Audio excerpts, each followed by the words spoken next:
tunaangalia zaidi kuhusiana na matumizi ya lugha fasaha ya Kiswahili hasa katika teknolojia ya akili unde ama AI kama inavyofahamika na wengi. Richard Hilda, na ukizingatia dunia tayari ipo huko sasa, tunapata nafasi ya kuzungumza kuhusiana na hilo na matumizi ya lugha fasaha ya Kiswahili kwenye teknolojia ya akili unde, na hii pia ni kuelekea wiki ya utafiti na ubunifu ambayo itaanza tarehe 9 mpaka 11 Juni mwaka huu. Sasa tupo hapa na Dr. Matthew Senga ambaye ni mkurugenzi wa utafiti na machapisho kutoka Chuo Kikuu cha Dar es Salaam, lakini yupo pia Derek Kitano. Huyu ni mwanafunzi ndaki ya tehama kutoka Chuo Kikuu cha Dar es Salaam na ni mbunifu wa mradi unaoitwa Nena AI. Sasa tutafahamu kuhusiana na haya yote. Karibuni sana. Asante sana. Tumefurahi sana kuwa na wewe Dokta, lakini pia kuwa na mwanafunzi ambaye ni mbunifu. Na suluhu mara nyingi zinaanzia hapa kwa wasomi. Kabisa, tuzungumze kuhusiana na matumizi ya lugha fasaha Kiswahili kwenye teknolojia ya akili unde. Tuanze kutengeneza dhana kuanzia hapo, Dokta. Sisi Chuo Kikuu cha Dar es Salaam kama chuo kimojawapo cha umma Tanzania, kazi yetu kubwa hasa ni kufanya shughuli za utafiti, lakini pia ubunifu, ujasiriamali, lakini pia na ufundishaji na utoaji wa utaalamu elekezi tunasema. Kwa hiyo kilichofanyika kwa hawa vijana wanafunzi wetu ni mojawapo ya kudhihirisha hiyo dhima ya ufanyaji wa haya ambayo nimeyataja. Kwa hiyo kwenye swala la utumiaji wa akili unde, nafikiri ataelezea vizuri mwenyewe. Ni mchango mojawapo wa chuo. Nafikiri tunafahamu zama tulionayo sasa hivi ambayo inasisitiza kuhusu matumizi ya akili unde na jinsi ambavyo tunaangalia namna nzuri ya kuitumia kwa ajili ya kuboresha au kuongeza mchango kwenye uchumi na kadhalika. Kwa hiyo chuo kiliamua kifanya hivyo kwa kuwasaidia wanafunzi hao, kuwawekea mazingira ya kuweza kutengeneza au kubuni kitu kama hiki ambacho nafikiri kitaelezewa vizuri na Derek mwenyewe kama mmoja wa wanafunzi. Derek, karibu sana. Asante sana. Tuambie kuhusiana na ubunifu ambao wewe kwanza ni mbunifu, lakini sasa tuambie kuhusiana na ubunifu hasa hii Nena AI ni nini, inalenga nini? Okay, asante sana. Sasa Nena AI ni akili unde ambayo inafanya matamshi ya Kiswahili, maandishi ya Kiswahili kwenda kwa matamshi ya Kiswahili. Inachokifanya inachukua maandishi au maneno inabadilisha kutamka kwa sauti ya lugha fasihi ya Kiswahili ya Tanzania. Matumizi ambayo yanaweza kutumika kwenye Nena AI ni kwenye sekta ya afya, inaenda kutumika kwenye kufundishia elimu ya afya kwa wanajamii, pia kwenye mifumo ambayo ipo sasa hivi inaongea lugha ya Kiingereza wakati wa Tanzania wengi wanaongea lugha ya Kiswahili. Sasa kwa kutumia mfumo huu unaweza kusaidia kwenye kutoa elimu ya afya kwa jamii kwa kutumia lugha ya Kiswahili. Kitu kingine inaweza kutumika kwenye upande wa utalii, kwenye kupokea wageni. Tunajua wageni wengi wanatoka nchi mbalimbali ambazo haziongei lugha ya Kiswahili. Sasa mfumo wetu utaenda kusaidia kwenye kufanya translation, kuwapokea, kuwaelekeza jinsi gani ya kufanya kazi. Pengine tuone pia namna inavyofanya kazi, bila shaka ikiwa na maelezo, alafu pia tutarejea hapa.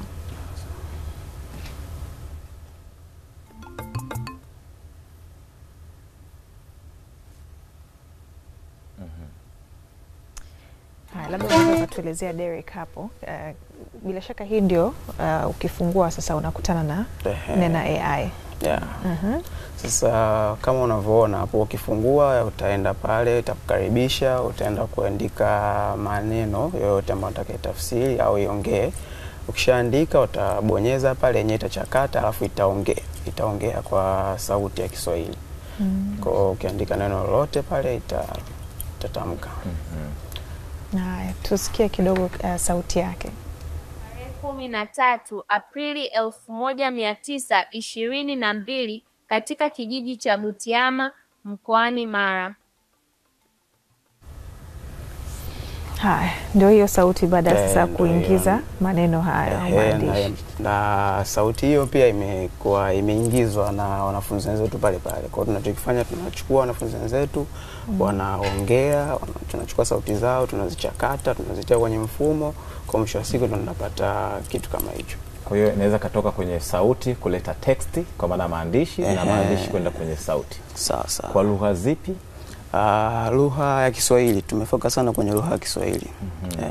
Umesema pia inafanya tafsiri, ni lugha ngapi ambayo inaweza pia kutafsiri? Kwa sasa hivi tumelenga lugha moja ambayo ni Kiingereza kwa sababu inatumika sana duniani, kwa hiyo tutaanza nacho hicho afu tutaangalia na lugha nyingine jinsi ya na hapo kwenye Kiingereza. Hilda, Derek, kwa maana nitatumia Kiswahili kupata tafsiri ya Kiingereza na nitatumia Kiingereza kupata tafsiri ya Kiswahili. Njia zote mbili. Kwa hiyo pale kuna chaguo la mtu kuchagua kwa maana tafsiri kutoka lugha ipi kwenda ipi. Dr. Bunifu hizi mbalimbali lengo lake kubwa hasa ni kutatua changamoto ambazo zipo katika jamii. Kwa upande wenu pia kama chuo na bunifu ambazo zinafanyika, ni kwa kiasi gani mnasaidia mbali na kutatua changamoto zinageuka sasa kuwa bidhaa kwa wabunifu kunufaika? Tuna mikakati ambayo tumeshaanza kuitekeleza, na ukihesabu tafiti ambazo inabidi au tafiti na bunifu ambazo inabidi tuzibiasharishe, tunazo nyingi na tumeanza kidogo kidogo. Uzuri pale chuo tuna vitengo, moja wapo ni kurugenzi ya utafiti, ubunifu pamoja na ujasiriamali. Kwa kazi yake kubwa hasa pia ni kubiasharisha hizi tafiti pamoja na bunifu ambazo tunazifanya kwa chuo cha Dar es Salaam. Na tumeanza muda mrefu, nafikiri sio mara ya kwanza hata kuja hapa.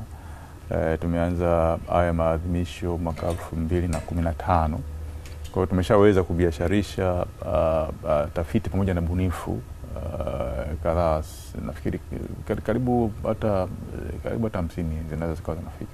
Ila tunaendelea kufanya hivyo na hasa kuibua hizi nyingine mpya zaidi na kuzifikisha sehemu ambayo tunaweza kuzibiasharisha ili kusudi ziweze kusaidia kutoa mchango zaidi kwa watu. Kwa mfano, kuna vijana ambao sasa hivi wameweza hata kuajiri vijana wenzao kwa kufungua makampuni ambayo ilianza kama sehemu ya matokeo ya utafiti pamoja na ubunifu pale chuoni kwetu. Kuna watu ambao wana kampuni za gesi, nafikiri tunafahamu, na makampuni mengine mbalimbali ambao wametoa ajira, wanachangia pia kwenye soko la ajira hapa Tanzania. Derek, kwa upande wa Nena AI imefikia hatua gani mpaka sasa, na nini ambacho kimesalia pia? Sasa hivi tumefikia hatua ya kukaa chini sasa na Baraza la Kiswahili la Tanzania, kuongea nao, kukaa na wataalamu wa lugha ya Kiswahili, kujifunza zaidi na kujua tunapatana nao vipi kwenye kuikuza lugha yetu ya Kiswahili kwenye maendeleo ya teknolojia. Na pamoja na hayo, nini ambacho pia mnalenga katika siku za usoni? Sasa siku za usoni tunalenga kwenye kutumia Kiswahili kwenye mifumo ya teknolojia yote ambayo inapatikana, kwa sababu ukiangalia sasa hivi asilimia nyingi ya mifumo ya teknolojia inapatikana kwa lugha ya Kiingereza, lakini sasa tunataka tukikuze Kiswahili nacho kiwe part ya maendeleo hayo kwenye kukuza lugha yetu ya Kiswahili na pia kwenye kukuza teknolojia kwa ujumla duniani. Awali uligusia kuhusiana na kuelekea siku ya ubunifu hivi karibuni ambao pia chuo mtakuwa mnashiriki. Ni nini ambacho kitajiri? Kwanza kabisa tutafanya maadhimisho haya, yatakuwa maadhimisho ya 10. Ndio. Tunaita maadhimisho ya 10 ya wiki ya utafiti na ubunifu. Na huwa kila mwaka tuna kauli mbiu. Kwa kauli mbiu ya mwaka huu ni kutumia teknolojia ya dijitali ili kukuza utafiti, ubunifu na ubiasharishaji. Kwa ukiangalia unaona kabisa hata hiki ambacho kina Derek kinafanya kina akisi hii kauli mbiu ya mwaka huu. Kwa tutafanya kuanzia tarehe 9 ambayo ni Jumatatu mpaka tarehe 11 ambayo ni Jumatano, na tunategemea Mheshimiwa Waziri wa Nchi, Mipango na Uwekezaji, Profesa Kitila Mkumbo, yeye ndiye atakuja kufungua haya maadhimisho hiyo siku ya Jumatatu tarehe 9. Na itafungwa na Katibu Mkuu wa Wizara ya Elimu, Profesa Caroline Nombo siku ya Jumatano. Na wakati wa maadhimisho pia huwa tunakuwa tuna matukio mawili makubwa.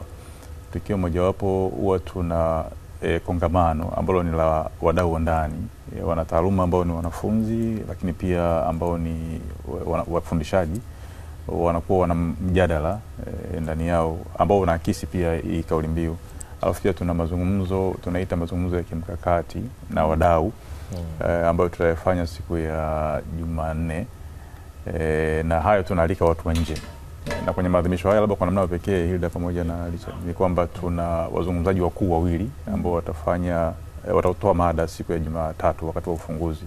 Kwa mmoja ni mkurugenzi mwendeshaji na afisa mtendaji mkuu wa kampuni ya ndege Tanzania, Engineer Peter Ulanga, atakuja kwa ajili ya kuzungumzia jinsi ambavyo tunaweza tukatumia vizuri sasa haya masuala ya digital technology kwenye maeneo mbalimbali. Na mwingine ni mkurugenzi wa ubunifu na ujasiriamali wa Chuo Kikuu cha Dar es Salaam, Professor Lilian Kale, ambaye naye pia atakuwa anaongelea kutoka kwa maana ya dhana ya ndani sasa. Namna gani tunaweza kutoka labda mfano kwenye lab kwenda kwenye market kwenye masuala mazima ya kutumia teknolojia ya kidigitali. Tunawakaribisha watu wote kwa ajili ya maadhimisho haya. Kabisa. Ni maadhimisho ya 10. Ndio. Manake 9 yametangulia tayari.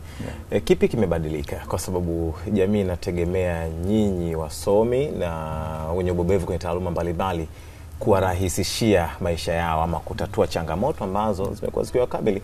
Kipo ile ambalo limefanyika. Kipi ambacho pengine kinabadilika na matokeo yake yakoje? Kuanzia adhimisho la kwanza mpaka leo mnaona nini?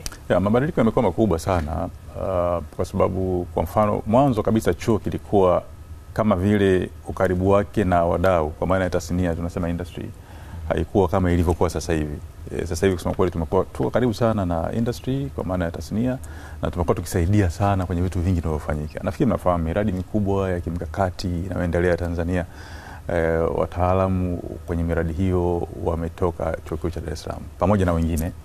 Kwa hiyo tumekuwa tukisogea sana kusaidiana na serikali yetu pendwa hii ya Mheshimiwa Samia, Dr. Samia, ili kusudi kuweza kufanya namna nzuri ya kufanya kazi za kuchangia kwenye maendeleo ya uchumi, siasa, jamii, nyanja mbalimbali. Vijana wanapokuwa wamefanya ubunifu kama hivi nyinyi Chuo Kikuu cha Dar es Salaam mnafanya nini ili kuweza kuwapeleka sokoni na ubunifu wao ambao wameufanya uweze kusaidia watu wengi zaidi? Sawa, tunayo mifumo pale chuo ambayo inasaidia. Kwa mfano kama hii ambayo limefanywa na kina Derek. Jambo la kwanza hasa huwa tunaangalia masuala ya haki miliki, nafikiri tunafahamu mambo ya IP na kadhalika. Lakini pia tunaangalia namna ya kuifanya hii teknolojia ambayo wao wameibuni ili kusudi iweze kuwa na patent.